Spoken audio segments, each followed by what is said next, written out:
Praise the lord. సామెతల గ్రంథం 31వ అధ్యాయం 31వ వచనం. చేసిన పనిని బట్టి అట్టి దానికి ప్రతిఫలమియ్యదగును. గౌనుల యొద్ద ఆమె పనులు ఆమెను కొనియాడును. గుణవతి అయిన భార్య గురించి 31వ అధ్యాయం 10వ వచనం నుండి చెప్పబడింది. ఆమె చేసినటువంటి కార్యములకు ఆమెకి ప్రతిఫలం ఉంటుంది. అంత మాత్రమే కాదు, ఆమె చేసిన క్రియలే గౌనుల యొద్ద ఆమెను కొనియాడతాయని కూడా చెప్పబడుతుంది. మనము చేసే పనుల వలన ఖచ్చితంగా మనం ప్రతిఫలం పొందుతాం. నీ కుటుంబము వర్ధిల్లాలన్నది, నీ కుటుంబము పాడైపోవాలన్నది నీ క్రియల మీద ఆధారపడింది. ఈమె గురించి మాట్లాడుతూ, ఈమె చీకటితోనే లేచి ఆమె ఇంటి వారందరికీ భోజనం సిద్ధపరుస్తుంది.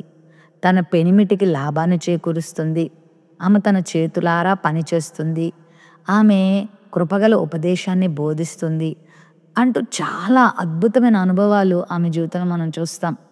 ఏ స్త్రీ అయినా, ఏ పురుషుడైనా దైవభక్తి కలిగి జీవిస్తే, గుణవంతుడుగా గుణవంతురాలిగా జీవిస్తే ఖచ్చితంగా ప్రతిఫలం శ్రేష్టమైంది పొందుకుంటాం.